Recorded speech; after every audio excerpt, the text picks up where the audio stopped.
idea for NeuroSpicy came from my own experience. I found out quite late on that I have dyslexia, and obviously it was a challenge to basically figure out how I learn, how I understand.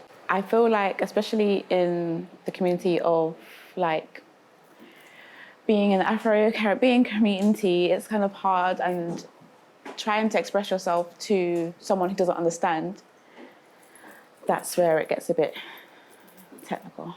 So that's why I wanted to create it, so that it can raise an awareness. I feel like it will help people a lot because there's still people out there that don't know, or they have an understanding, but they just don't know how to go about dealing with it. It's hard. Every day is a battle, even though it may seem like, you know, everything's easy breezy, but it's a struggle. Especially with like hidden disabilities, everyone always deems that you can't have a hidden disability. That makes any sense? To actually show that there is disabilities that are hidden that do affect our life as well. I wanted to just raise an awareness on it to make sure that everyone knows that it is a thing. Sorry, yeah.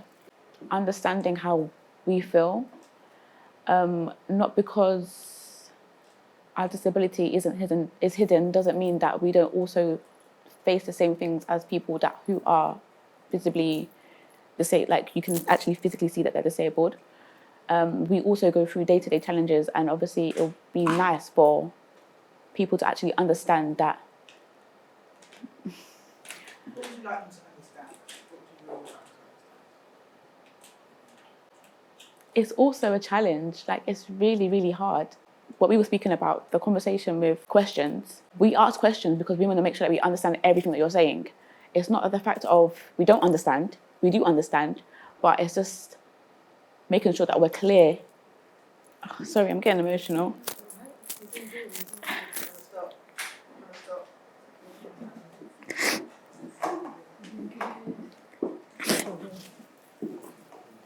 Do you want some support here? I'm okay. My name is Phithvi Perepa. I'm an associate professor here at the University of Birmingham, and I'm part of the Autism Centre for Education Research.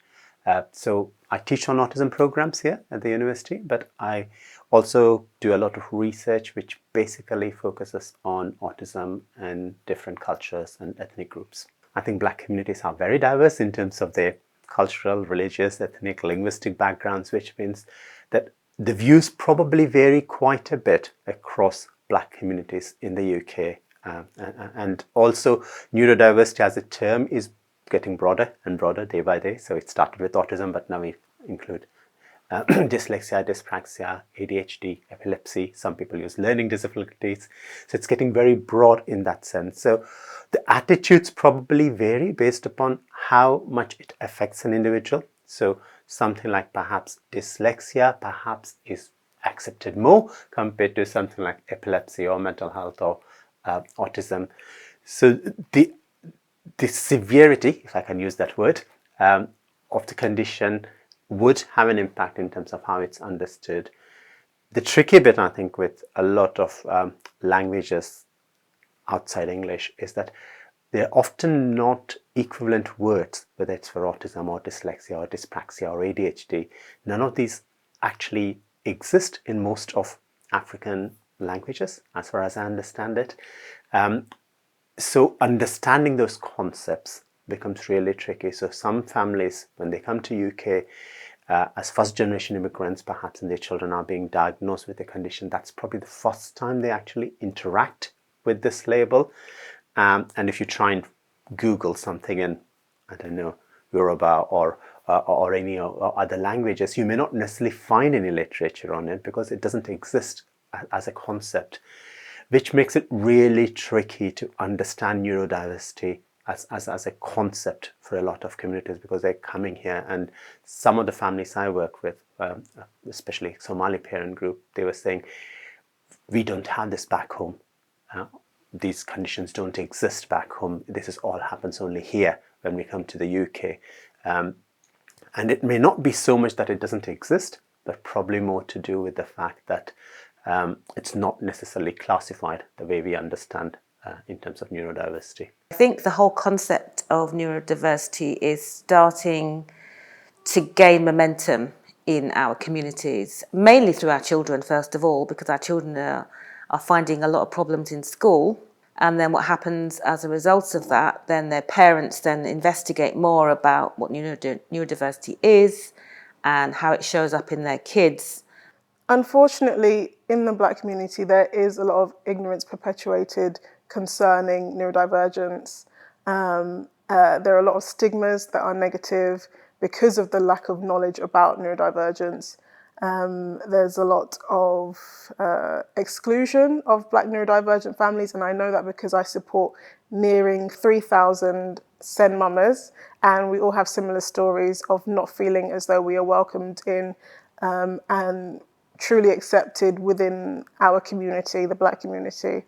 The way how I see the world now is totally different, because now I can understand why certain Black kids are doing what they're doing. It's very hard having a child with dyslexia. People that have got it have to try and understand it.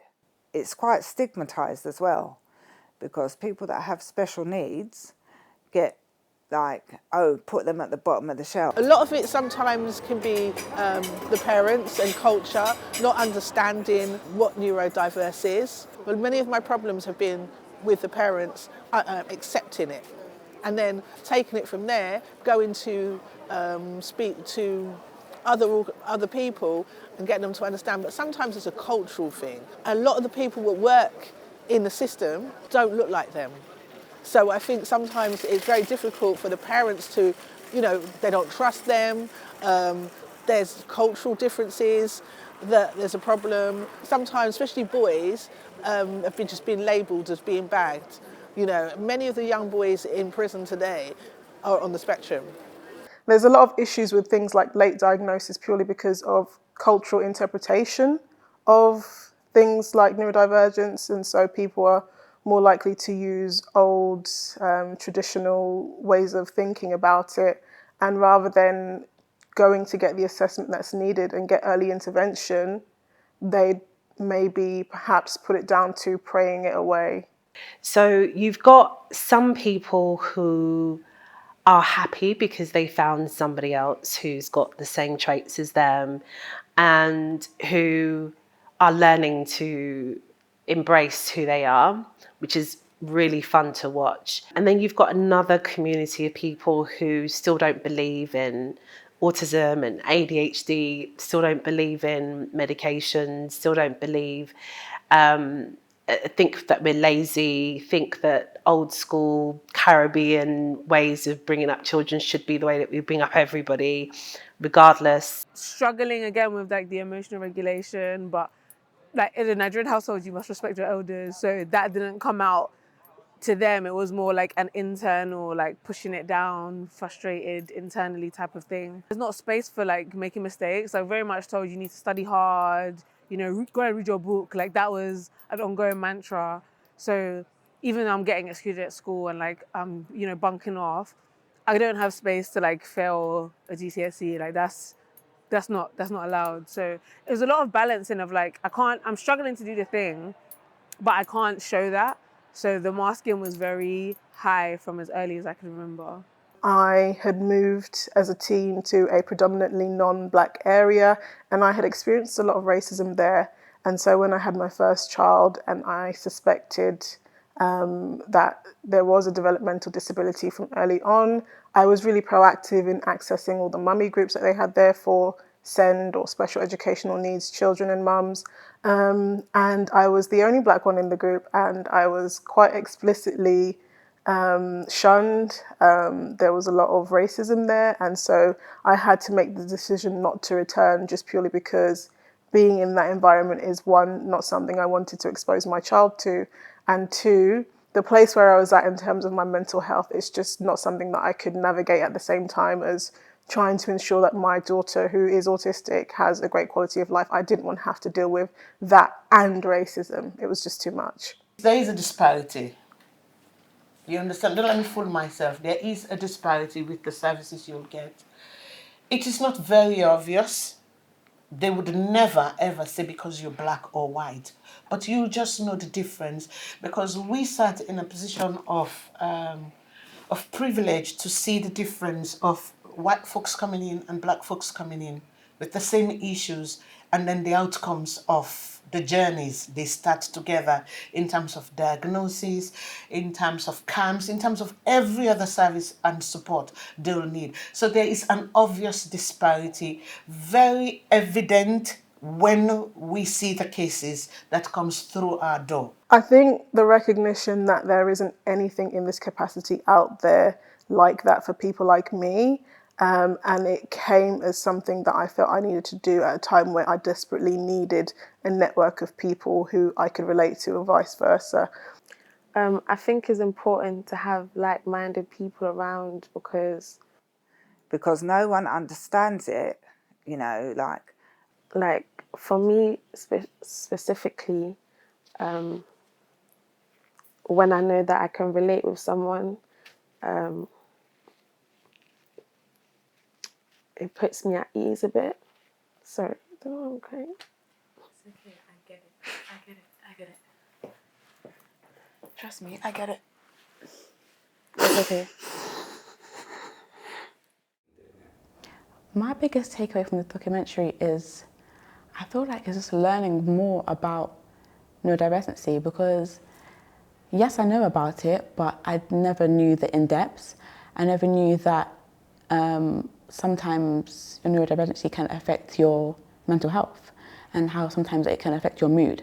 So like learning a bit more about it, it is an eye-opener, I can say. So don't give up.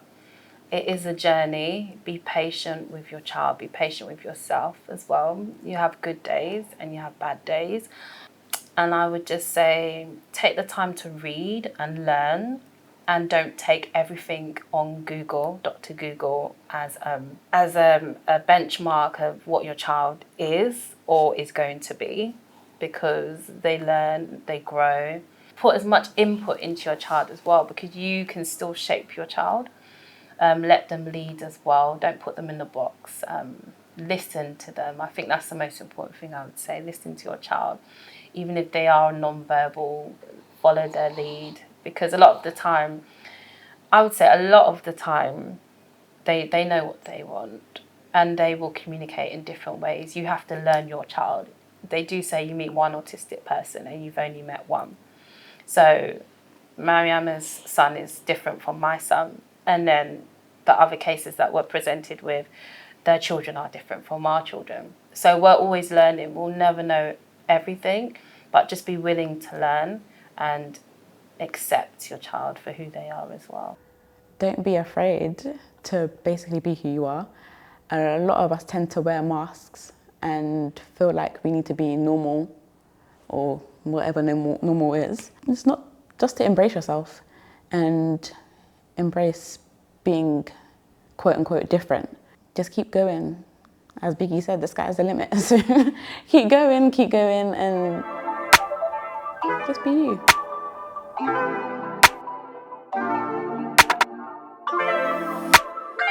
Hi, I'm Leanne and I'm NeuroSpicy.